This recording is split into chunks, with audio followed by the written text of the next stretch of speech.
Those brats! Those little children! I will eat them! Yeah! Alright, well, hello everyone. Welcome to another edition of After the Movie. I'm with my brother, and we just got done watching The Witches on HBO Max, a film that was supposed to go to theaters. It's directed by Robert Zemeckis, music Alan Silvestri, based on the book by Roald Dahl. There was a film from 1990 starring Angelica Huston, which is the scariest children's film ever made, at least in my humble opinion, with some amazing practical effects. This one took a different approach. This went over the top. And by over the top, it went like over the fucking moon. Pretty much. Anne Hathaway as the Grand High Witch. I have never seen her chew as much scenery as I have in this film. Like, there is nothing left. She is over the top to like an extreme. Like, this is like a hilariously, I don't know if it's like, it's whatever it is, I don't know if it's like a really good or bad, but it's very entertaining. We pretty much laughed at almost every scene. Right, like as soon as it began, it's like it's narrated like an episode of Everybody Hates Chris, because Chris Rock is the narrator. It's very different. Like, it's called Roald Dahl's The Witches, but it's not like, I wouldn't really call it that because it feels very different from that original source material. Like, I mean, so the elements are there, like the kids that get turned into mice and they got to stop the Grand High Witch and that, and her hamminess.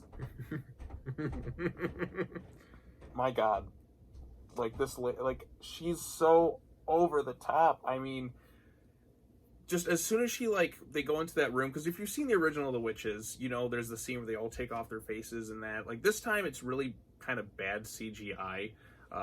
Pretty much everything's like overly done in CGI, whereas the original utilized a lot of practical effects. For some things I can understand, but for most of the stuff, it's like, ugh, that doesn't look too good. Like, and it was Jim Henson's puppetry. That was Jim Henson's amazing puppetry work. I mean, this is a different movie. It's stylistically very different. Like, it really is so far removed from that other version. It's a goofy comedy. That's what this is. This is an unintentional. I don't know if it's intentional or not. That's the thing. It's very hard to tell. It's very hard to tell because Anne Hathaway is chewing so much scenery, and this is the most entertaining she's ever been in a movie. Like, I'm deadpan serious. When I first saw the trailer for this thing, like, they turned it into a goofy comedy, and I wasn't sure what to make of it, but it entertained me, and that's what counts most of all. Is it good? Some bits are like, I don't know, the emotional beats aren't really hitting, but is it unintentionally funny? Yes. I mean, she's literally going through, she's sniffing the floor. She's like, they all have the CGI Pennywise face, like the really fake smile. She's literally floating around. She's got like a unhinged jaw, like a snake or something like that. She has like the unhinged jaw like a snake. The witches this time around are like as soon as like the first witch kind of shows up in the movie to talk to like the child, the best actor, I don't know, because like everyone feels like they're doing an over the top goofy accent except for like Octavia Spencer. Like all the adult, like Stanley Tucci, over the top obvious accents. Bruno Jenkins, if you remember in the original, he's just, his entire character is, he's just a fat kid who eats food.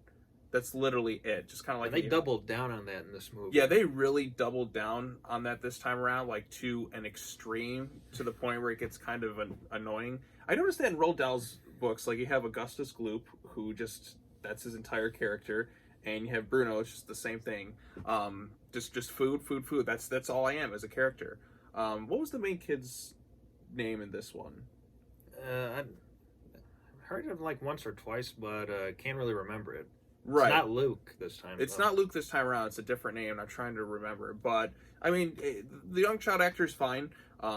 Octavia Spencer's good. She's never bad in any movie. Like, she's always a good, solid actress. I think her performance in the movie is one of the few legitimately good things about this movie, because she gives it her all, even when she's given, like, really stupid lines of dialogue, like, chickenified. Yeah, like, just stuff like that. She makes it work. Everyone else, I don't know, but Hathaway clearly knows that she's like allowed to go as over-the-top hammy as possible this You time can tell around. she was having a blast making I've this. never seen her have more fun. Like, there's no scenery left unchewed. Like, there's so much funny stuff with her in this movie. It's the most entertaining she's ever been. Like I said, I don't know if you want to call it, like, good or bad, but it is entertaining, and that's all I can say. It's fun to watch. So if that was her intention, she more than delivered on it. Like, she's the most entertaining part of this movie. Like, just little bit, like, just some of the stuff, like the Grand High Witch trying to reach for the children. It's like this really bad CGI hands just gets caught in, like, a bunch of blades and starts crying pathetically. Like, the Grand High Witch, there's no scariness to her. Like, it's somebody with a ton of power who's quite pathetic. Like, there's no real creepiness to it this time around, like the 1990 film, because that film, like, when just the face, like, just the puppetry work by Jim Henson is really, really good, and you see the Grand High Witch, like, ugh, I feel kind of unsettled. This one, you're just gonna be like, you're gonna be belly laughing. So, problems with it I have, the bad CGI. There's some really, really questionable effects, to the point where I'm just like, that's clearly not there. It's so, like, jarringly, like, out of place that you're just wondering, like, why couldn't they just use a real cat for just a scene or two, just to try and blend it? It just looks so out of place. Like, when the transformations happen, I'm like, oh my god, I'm getting flashbacks of Charlie and the Chocolate Factory with Johnny Depp type effects. Like, there's some bad special effects in this movie, but there's a lot of just over the top goofiness that I do kind of recommend checking it out. Like, if I'm laughing, having a good time, at least the movie was that. Like, I don't think this is, like, a legitimately great movie. I think it's, like, unintentionally funny. Is that where you're kind of at with it? Pretty much. Yeah, I'm trying to think what else to really add other than just watch it. You'll be entertained by Anne Hathaway and her over-the-top, and I mean over-the-top performance. Because, like I said, that's the best thing about this movie. And Octavia Spencer's a good actress. Child actors are fine, too. There were some neat twists I wasn't really expecting, per se. I don't really want to give too much away. I think it's just kind of worth checking out. But at least the main kid's mouse that he has, like, I kind of liked the change in that. I thought that was kind of interesting. I wasn't expecting that. The ending always felt like they were setting up, like, a cinematic universe. Like, Alan Silvestri did the music, and I'm like, okay, I heard the Back to the Future type music in there, and I hear, like, it almost feels like they're setting up an Avengers type movie. But yeah, it just feels it was just kind of strange in that way. So, is there anything you want to add? It's also kind of a period piece because it takes place in, like, the late 60s, early 70s. Right. That's why it felt like an episode almost of, like, Everybody Hates Chris, because Chris Rock's the narrator this time around. This is about him as a kid and his first encounter with the witch. Even the first encounter you see with the witch, it's, like, in the middle of this store, and this really bad-looking CGI snake that's just so obvious, and she's just doing all these weird noises, like... It's like she's trying to pull off an Eartha Kitt impression. Right. Just an Eartha Kitt impersonation, but not doing so well at that. But yeah, like I said, over-the-top goofiness. That's the way I can describe this movie, and it's entertaining. I'll give an example. Like, most recently, like, there was It Chapter 2, and when that movie went super hammy, it was unintentionally funny. That's kind of where this one goes, but it's a lot more over-the-top thanks to Hathaway. So that's the main takeaway. Hathaway is a lot of fun in this movie because I don't know if this is just her just overacting just to have fun. I don't know what it is. I don't know what to make of it, but it's at least entertaining. So, any final thoughts or anything you want to add?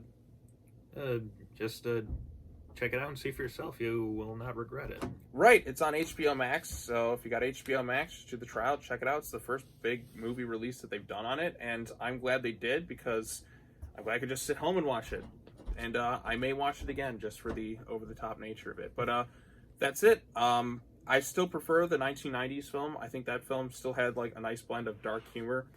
And that, like, this one's definitely a lot funnier, but it doesn't have the scares or the creep factor as the original film did. It's a lot more vibrant and upbeat and just goofy. It's a very goofy, silly, dark comedy in a way. So, and yeah, that's all I gotta say. Thank you all so much for watching. Thanks for joining me. Be sure to check out some more videos, like, subscribe, all that other fun stuff. As always, take care now. Bye-bye then, and I will see you all in the next video. See ya. Bye-bye.